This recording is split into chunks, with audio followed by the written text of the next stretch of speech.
You know that one person who, no matter how good the day is, can always find a way to poison it with negativity.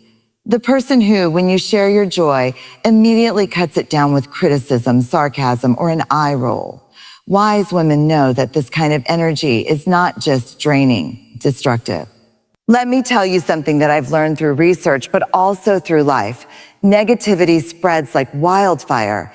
Just being in the company of someone who always focuses on the worst can alter your own emotional state. Scientists call it emotional contagion. It means we absorb and mirror the feelings of the people we surround ourselves with, whether we want to or not.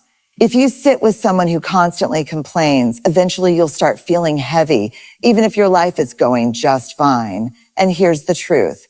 Life is already full of challenges. There are enough storms we don't choose, enough struggles we can't control. So why would we willingly tie ourselves to people who bring storms where there's sunshine? Wise women don't argue with negativity. They don't try to fix it, cure it, or convince someone to see the brighter side. They simply cut it off silently, not with drama, not with a big announcement, but with a gradual withdrawal of their presence, their energy, their attention. Because here's the deal. Every conversation is either a deposit or a withdrawal. When you leave someone's presence, do you feel lighter or heavier? Do you feel inspired or exhausted? Wise women pay attention to that feeling. They understand it's not selfish to protect their energy, it's survival. Let me begin with this truth. Wisdom isn't loud, it's quiet. And one of the quietest, most powerful moves a wise woman makes is learning who deserves her energy and who doesn't. See, strong women don't always shout their boundaries. They don't always explain their choices. They simply stop entertaining what doesn't align with their peace. And one of the most courageous acts of self-love is cutting people off silently, without hate, without revenge, without bitterness. Just a quiet closing of the door. So today, I want to talk about the 5 types of people wise women cut off without making an announcement. Because protecting your peace is not selfish. It's sacred. Number 1, the constantly negative person. Every wise woman eventually realizes this. Negativity is not just a mood, it's a presence. We all know someone who can walk into a room and instantly change the atmosphere. The air feels heavier, conversations feel duller, and suddenly even your joy feels like it has to shrink. This is the constantly negative person. Now, here's the thing. Wise women don't hate them, but they also don't keep them close. Why? Because negativity is contagious. Psychologists call it emotional contagion, the idea that emotions spread like viruses. If you spend enough time with someone who's always bitter, critical, or pessimistic, it doesn't matter how positive you are, you will absorb some of their heaviness. Think of it like this. Imagine you're wearing a pure white shirt, and every time you hug this person, they leave a black smudge of soot on you. At first you think, oh, it's just a little stain. I can handle it. But over time, your shirt isn't white anymore. It's gray, it's dull, it's tired. That's what happens to your spirit when you let constant negativity rub off on you. And here's what wise women know. You can't save someone who chooses to live in the dark. You can love them. You can pray for them. You can wish them well. But you cannot carry them out of the hole they keep digging for themselves, because while you're reaching down, they're pulling you in.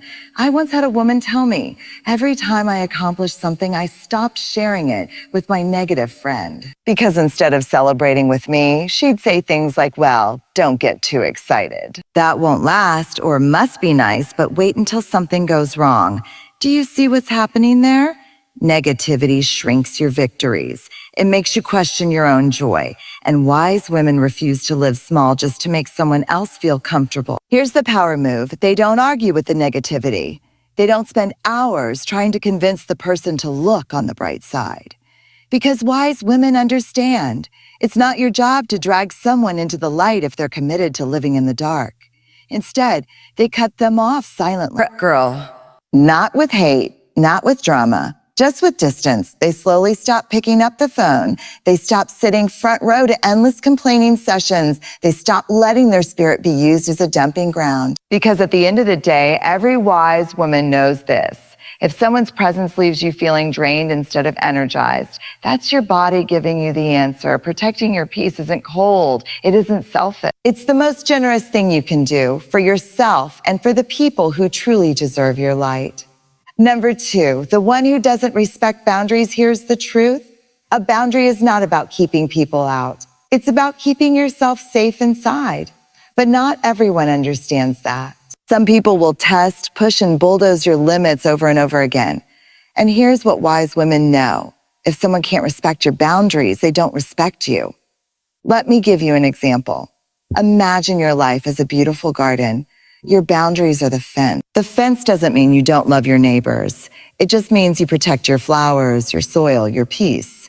Now, some people will walk up to that fence, admire the beauty, and honor the space. Others, they'll climb over, step on the roses, and then act surprised when you're upset. That's what boundary crossers do. They ignore your no. They dismiss your feelings. They show up uninvited, take what isn't theirs, and then blame you for being too sensitive. And wise women, they don't argue with these people. They don't write essays explaining why their boundary matters. They don't beg to be heard. Instead, they do something radical. They stop fighting for respect and they quietly remove access. Because here's the hard truth. Every time you allow someone to overstep, you're teaching them how to treat you. If you let them talk over you, they'll keep silencing you. If you let them take advantage of your time, they'll keep stealing it. If you let them cross your line, soon there won't be a line at all. I once heard a story about a woman who always had a friend drop by her house without calling. At first, she laughed it off, but over time, it became suffocating. One day she said, "Please call before coming." Her friend ignored it and still showed up. Do you know what the wise woman did? She simply stopped answering the door. No fight, no screaming, just silence. And eventually the friend stopped coming. That's the power of silent boundaries. See, wise women understand this. If your peace costs someone their access to you, let them pay the price. They don't explain, they don't over-defend, they don't apologize. They simply step back and let their silence speak. Because the right people will respect your no, they will honor your space. They will understand that love without respect isn't love, it's control. So the next time someone tries to push past your limits, remember, your boundary is not up for debate. Wise women know that protecting their space isn't rude, it's essential. And if someone refuses to respect it, the wisest response is to close the gate and move on, quietly but firmly. The jealous and competitive friend, wise women know the difference between a true friend and a secret rival. And trust me, that difference is life-changing. A true friend claps when you win. They brag about you behind your back. They celebrate your joy like it's their own. And so wise women stop playing. They don't argue with the manipulator that only feeds the cycle. They don't waste their energy explaining themselves. That only gives the manipulator more material to twist. Instead, they withdraw their energy silently. They reclaim their time. They stop giving access to the most powerful thing they have, their attention. It's like stepping out of a rigged chess match.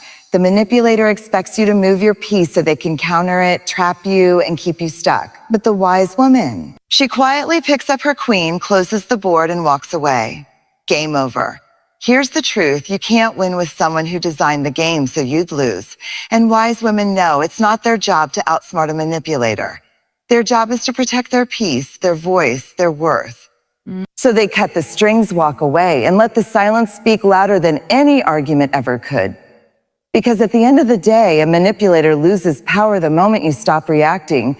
And a wise woman knows silence is the sharpest sword. Number 5. The user who only takes never gives. Every wise woman eventually learns this hard truth.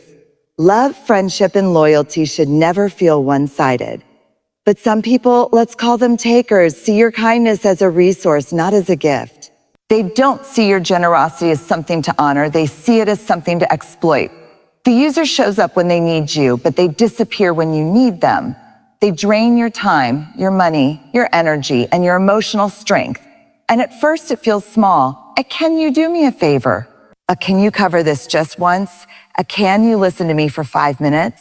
But over time, you realize it's always you giving and always them taking. It's like carrying a bucket of water to a thirsty friend. You pour and you pour.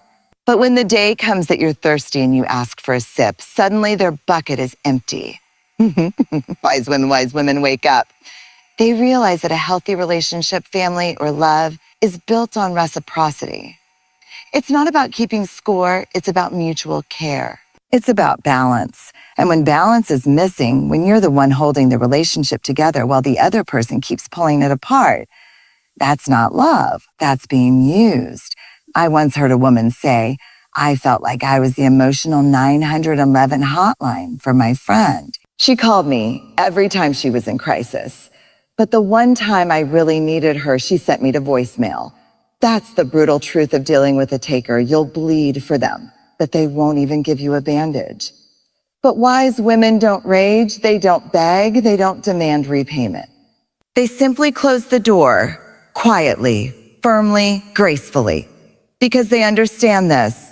If someone only values you for what you can give them, they don't value you at all. And here's where the wisdom lies. When you stop giving to people who only take, you make room for people who pour back into you. People who show up, people who give without keeping score, people who remind you that love isn't supposed to leave you empty. It's supposed to fill you up. So wise women cut off the users, not with bitterness, not with shouting, but with silence. They reclaim their time, their worth, and their energy because they know this. The right people don't just take, they give, they nurture, they water the same soil you're watering. And wise women never settle for less. So here's the truth. Wise women don't cut people off because they're cruel or selfish or cold. They do it because they finally understand something most people never learn. Protecting your peace is not optional, it's survival. The constantly negative person, the one who ignores your boundaries, the jealous friend, the manipulator, the user, each one of them is like an anchor tied to your ankle, and you cannot rise if you're being pulled down. But here's the beauty of wisdom. Wise women don't announce who they're leaving behind. They don't create chaos on their way out. They don't slam the door. They just quietly lock it and move on. No arguments, no explanations, no guilt. Just peace, because strength isn't always loud. Sometimes the strongest thing you'll ever do is walk away in silence. And if you remember nothing else from today, remember this. You are allowed to protect your joy. You are allowed to demand respect. You are allowed to shine without apology. A wise woman doesn't chase people. She doesn't beg for loyalty. She doesn't explain her worth. She simply lives in truth, and whoever cannot rise with her stays behind. So today, I want you to ask yourself, who in your life has shown you they cannot be trusted with your peace? And do you love yourself enough to let them go quietly, firmly, and without regret? Because at the end of the day, wisdom is knowing this. Your peace is power. Guard it, protect it, and never apologize for choosing it.